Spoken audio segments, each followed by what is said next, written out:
WhatsApp रे आस्तिला नुआ feature. Android व्यवहारकारी को खुशी खबर देला व्हाट्सएप और रोल आउट है चमत्कार फीचर। तेबे कौन सी फीचर कौन रही नहीं संपूर्ण अपडेट टी चलतु देखा।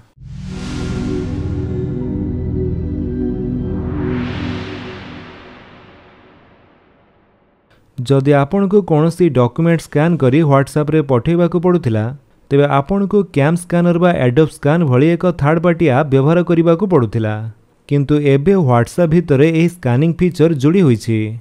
यार अर्थ हेउछि जे अन्य कोनोसी ऐप न खोली आपण व्हाट्सएप रु सीधा सड़क डॉक्यूमेंट रो फोटो उठाई परिवे, एहा को स्कैन करि परिवे एवं गोटिए पीडीएफ तैयारी करि परिवे एवं एहा को तुरंत जेकोनोसी व्यक्ति को पठाई परिवे। तेबे केउठारे पाइबे एही फीचर?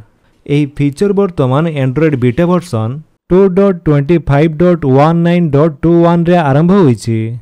प्रारंभ रे यह निष्क्रिय थिला, किंतु वर्तमान नूतन अपडेट परे यह धीरे धीरे बीटा व्यवहारकारी पई उपलब्ध हेउछि। खूब शीघ्र यह समस्त व्यवहारकारी पई आरंभ हेबो। तेबे आपण को व्हाट्सएप रे डॉक्यूमेंट किपरि स्कैन करिवे? जेतेबेले आपण व्हाट्सएप रे काहाको डॉक्यूमेंट पठाइबा पई अटैचमेंट विकल्प चयन करिवे, एबे आपण सेठारे तीनोटी विकल्प देखिबे, जेउथिरे ब्राउज डॉक्यूमेंट, बाछंतु गैलरी एवं स्कैन डॉक्यूमेंट देखाजिबो। आपण सेठारे स्कैन डॉक्यूमेंट फीचर चयन करंतु। एही विकल्प चयन करिबा मात्रे आपण को फोन रे कैमरा खुली जिवो। आपण स्कैन करिबा को चाहुथिबा डॉक्यूमेंट रो एक फोटो उठाई परिवे।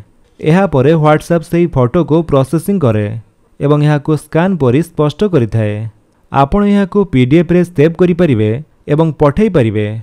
तेबे व्हाट्सएप व्यवहारकारी को डॉक्यूमेंट स्कैन करिवार दुईटी उपाय देइथाए।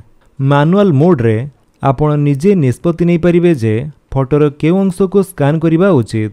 द्वितीयटी होची स्वयंचालित मोड बा ऑटोमेटिक मोड, जेउथिरे व्हाट्सएप स्वयंचालित भाव में डॉक्यूमेंट रो धार गुडी को चिन्हिथाए एवं एहा को स्कैन करिथाए। एही फीचर स्कैनिंग को द्रुत एवं सहज करिथाए। तो फ्रेंड्स ये थिला आपनको पई किछि अपडेट। जदि आपनको अपडेट टी भल लागिस तले आपण वीडियो को लाइक कर दियंतु, आपनको सांगन को भितर शेयर करी जणांतु। आ जदि आपण हम चैनल ले नुवा चैनल को सब्सक्राइब करी बेल आइकन दबे ऑल नोटिफिकेशन कर दियंतु ताकि जेतरंती वीडियो अपलोड करिवे आपण देखि परिवे। Thank you for watching.